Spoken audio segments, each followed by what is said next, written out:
Brilliant. So as I'm going to do my intro sting, my cat makes loads of rustling noises and paper down here. That's the intro sting.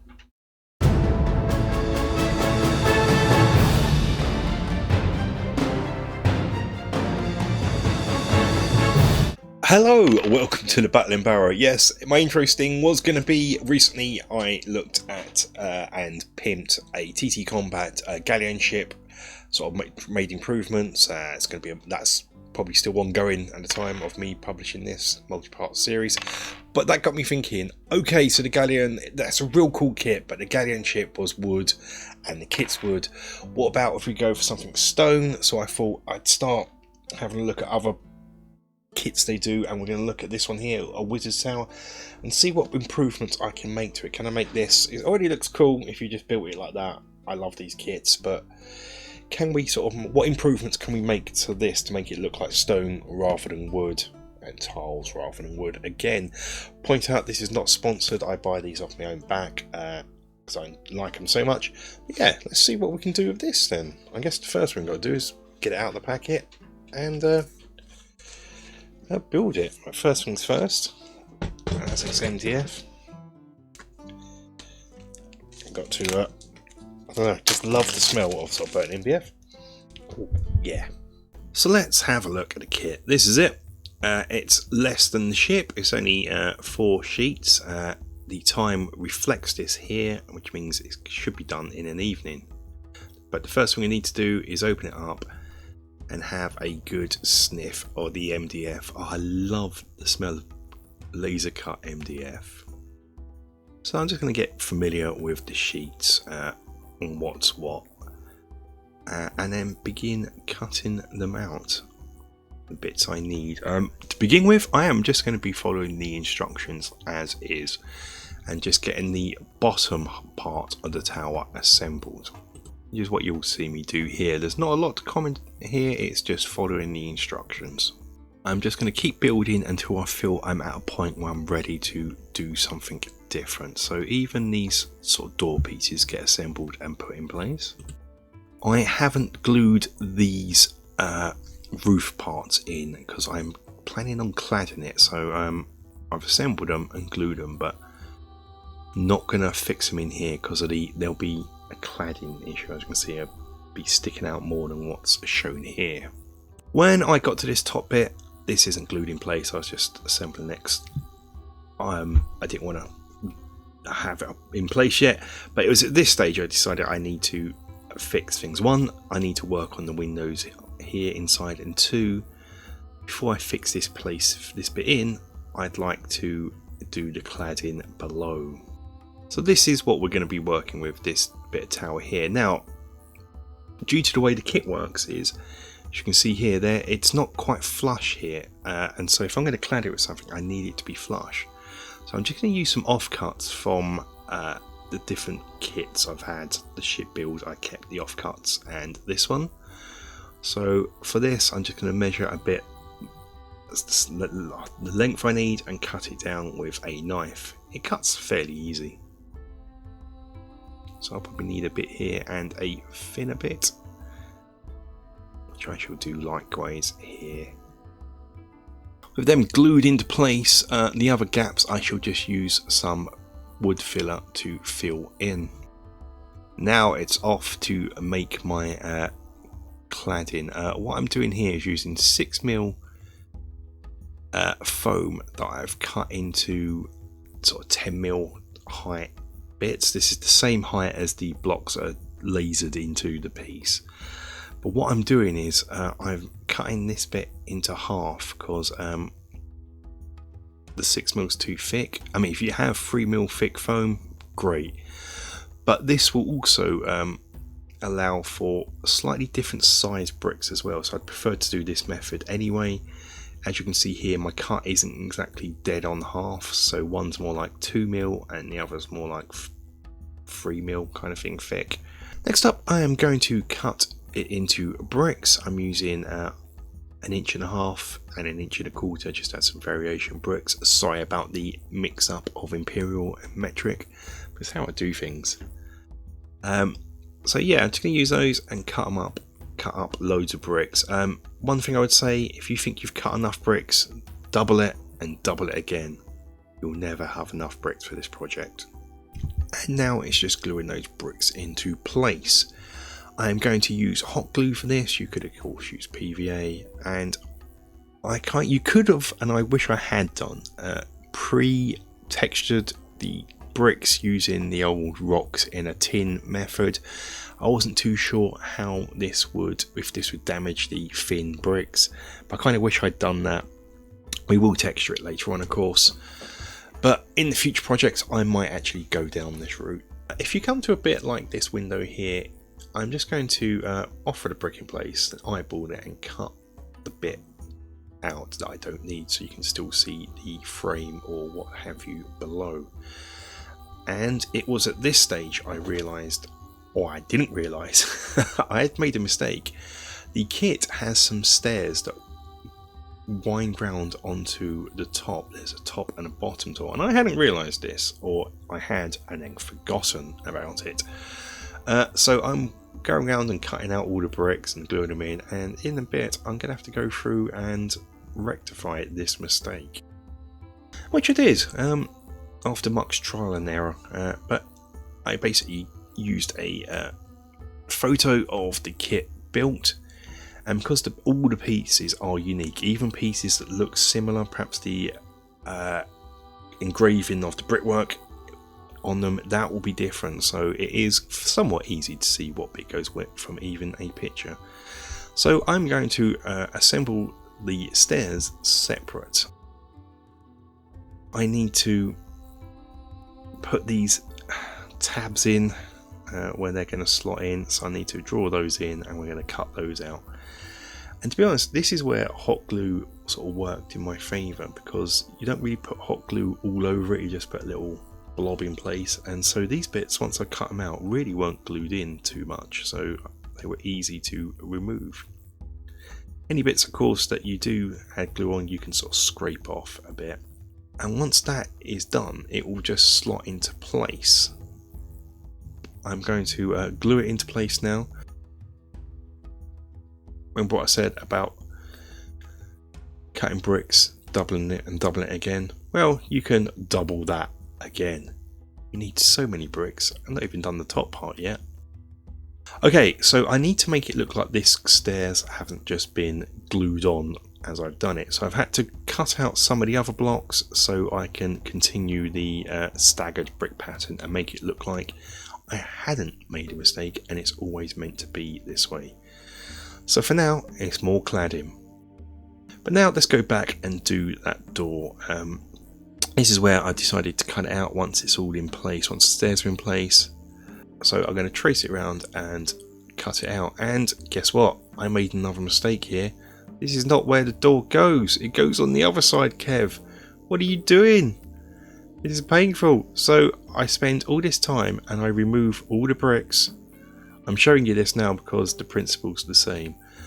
But I need to do it on the other side. And oh, I'm an idiot watching this back. This is painful. Anyway, what I do afterwards, once I've realised my mistake, is I have to come back in and reclad this. It's not too much of bad of a mistake, really. Oh, the pain of it all. And here we go. This is me doing it properly. Same principle. Draw around it. Use your knife to cut round the line you've drawn. Scrape away the bricks. Okay, next I'm going to add some detail to these doors. Add a bit of a frame and some hinges and whatnot. For this, I'm just using cereal box cards. So using one of the spare doors, I'm going to trace round it. I am then going to draw a thinner frame in and cut that out.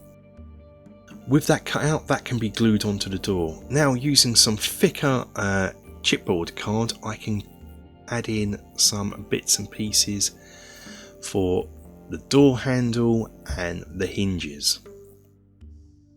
I can add in a ringlet for the handle, and then I'm just going to add in some nail holes into the board here. I'm just going to add in a sort of kickboard, I think they're called, something like that, at the bottom, again out of chipboard. With that done, I can glue the door in, and I'm just going to add some blocks around the door so it's just not stuck there. I thought this might look a bit better, so this is what I'm good at doing now. Just add in some blocks, add in a sort of door frame, and I'll do this to the other door as well. That's the bottom done. We can return to the top half. The first thing I'm going to do to make my life easier is just paint up the window frame. I'm just using some watered down wildwood contrast paint. Next up, on the other side, I'm going to add in some acetate. This is what's overhead projector stuff, so I'm just going to cut a bit out that will fit and use some PVA glue that I'll add round and glue this in place. It's important to glue the middle beam as well as around the edge. What this will do is, as you can see here, this will give a nice bit of reflection that you can see when you look at it, so it looks like real glass. And then I need to diffuse this so you can't see through, and the reason why will become apparent later on. So likewise, I'm just going to use some parchment paper, cut to size, and this will also be glued on. And as I was saying, just remember to glue that middle beam so it really holds it in place. Don't worry if while you're doing this any glue squidges through onto, you can sort of see, as you might see a blob there. This is just going to act as a bit of frosting anyway and add a bit more realism.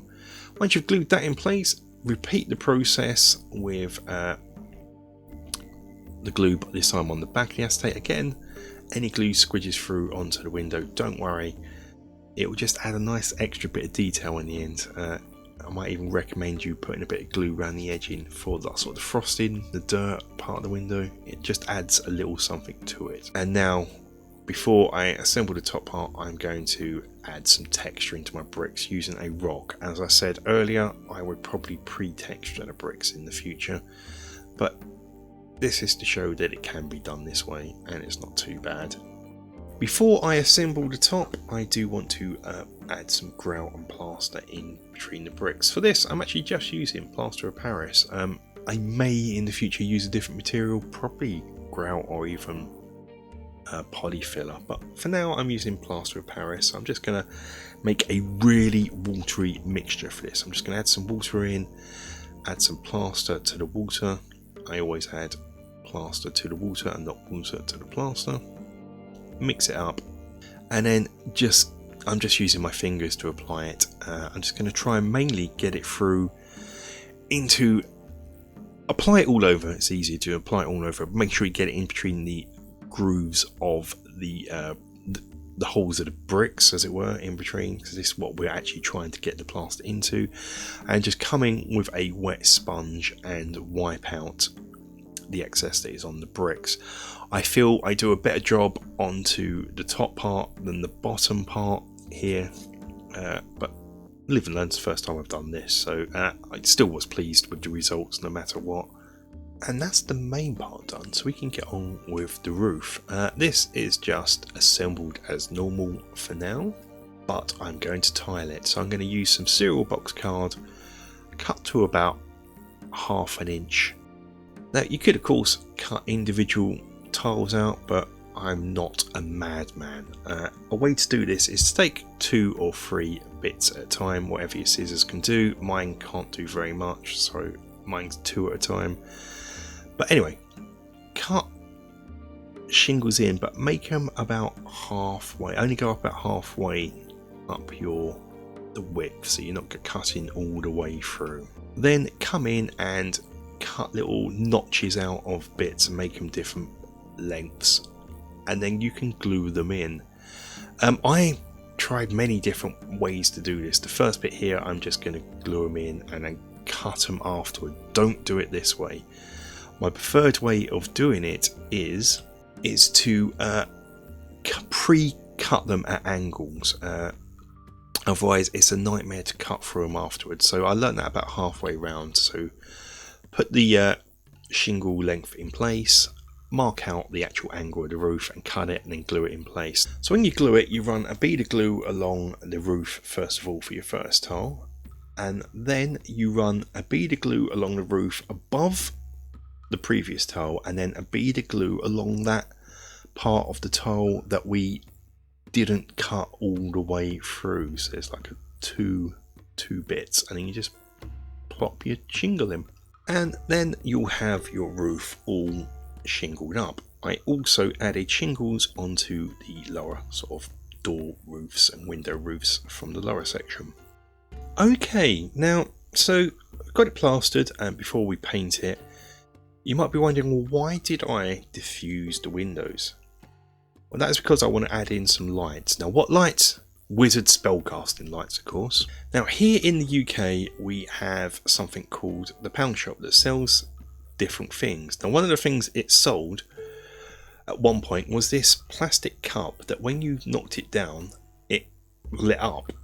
So it had a motion sensor. So what I've done is I've removed that LED compartment from the cup. I had to break the cup, unfortunately, and I'm now going to sort of make sure it still works and figure out how the motion sensor works. And it's quite simple. It's just these, if I can short circuit these two spring bits here, it will work.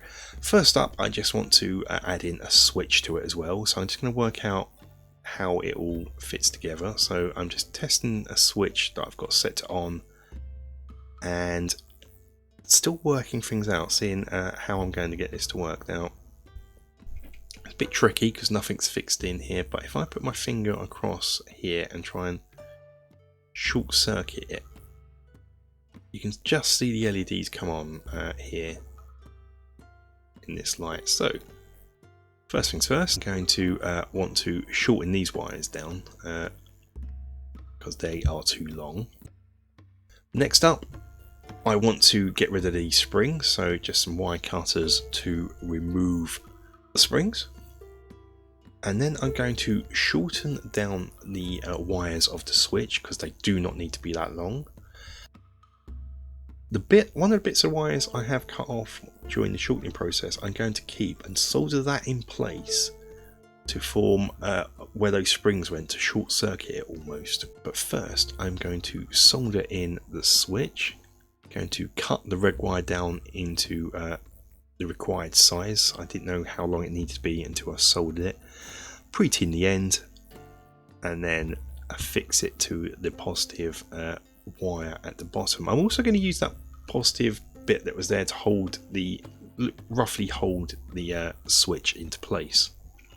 And then once that's in place and the other wire that I've short circuited is in place, I should just be able to quickly turn it on. And there we go, it just works without any motion sensing. Perfect. And once the plaster's dry, it will look like this, and we can crack on with painting. I'm not going to tell you the painting steps because I made a video recently about realistic stone painting colours, and that's all I'm doing here. The roofs I undercoated in black, and then what I'll do is I'll add in a dark flesh from Willow, I think it is, or Doombell Brown if you're using Citadel, just to give a terracotta-esque colour to them. With all the painting done, I want to add a bit of greenery into my bit. So you know how grass grows between the cracks of flagstones and paving and what have you? That's what we're doing here. So I'm just going to paint on some grass in between the bricks, as it were, along these steps, and I'm just going to add some green flock in. This is Woodland Scenics medium green or something like that. You use whatever flock you want, really, whatever you think is grass. I'm doing it along the steps and along the top part of the door. And the last step is also to add a bit more plant life to it, as it were. In this case, moss and mould that will be on the ceiling.